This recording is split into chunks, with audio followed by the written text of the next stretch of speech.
مفتی احمد یار خان نعیمی رحمۃ اللہ تعالی علیہ سے کسی نے سوال کیا کہ یہ بات عقل میں نہیں آتی کہ مومن کی نیکی اس کے کندھوں پر تو ہلکی ہے، لیکن بروز قیامت جب اس کو تولا جائے گا تو اس کا وزن جو ہے وہ بہت بھاری ہوگا۔ مفتی احمد یار خان نعیمی رحمۃ اللہ تعالی علیہ نے اسے چند مثالوں سے جو ہے سمجھایا۔ فرمایا بیٹا دیکھو، اگر لکڑی کو سمندر کے تہہ پر ڈال دیا جائے، سمندر کے اوپر اس کو ڈال دیا جائے، یا اس کی کشتی جو ہے بنا لی جائے، یا تختہ اس کا بنا کر سمندر یا دریا یا نہر پر جو ہے اس کو ڈالا جائے تو وہ تیرنے لگے گی، لیکن وہی لکڑی اگر اٹھا کر آپ اس کا وزن کریں گے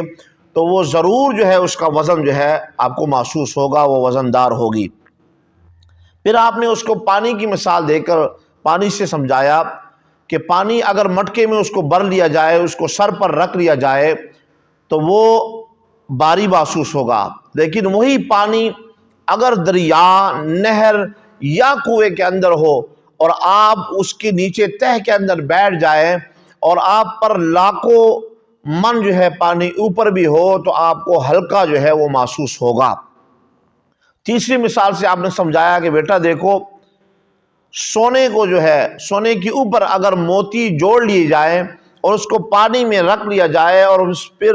اس پورے جو ہے اس کا وزن کیا جائے تو وہاں پر سونے کی جو ہے اس کا وزن تو آئے گا، لیکن موتی کا جو ہے وہ وزن محسوس نہیں ہوگا۔ اسی طرح آپ نے ہوا کے ذریعے اس کو سمجھایا کہ بیٹا دیکھو، ہوا جو ہے اگر اس کو کسی چیز میں بند کر لیا جائے اور اس کا وزن کیا جائے تو وہ وزن اس کا محسوس ہوگا، بھاری محسوس ہوگی، لیکن وہی ہوا ہمارے سر پر لاکھوں کھربوں ٹن جو ہے ہم اس کو لیے پھرتے ہیں، ہمارے اوپر ہے، ہمیں جو ہے وہ محسوس نہیں ہوتی۔ پھر آپ نے فرمایا اگر کھانا کم کھاؤ گے تو اس پر آپ سوار ہوگے، لیکن اگر کھانا آپ نے زیادہ کھایا تو کھانا تم پر سوار ہو جائے گا۔ اسی طرح میزان پر بھی یہی حال، نیکیوں کا حال بھی ایسی ہوگا کہ بندہ یہاں نیکیاں کر رہا ہے، اس کے کندھوں پر وہ نیکیاں تو محسوس نہیں ہو رہی، لیکن یہی نیکی کل بروز قیامت جب اس کو ترازو کے پلڑے میں جو ہے اس کو تولا جائے گا، بہت زیادہ جو ہے اس کو وزن محسوس ہوگا، اور وہاں پر اس کی جو ہے انسان کو قدر معلوم ہوگی۔ بہت ہی پیارے انداز میں مثالیں دے کر اس کو سمجھانے کی آپ نے کوشش کی۔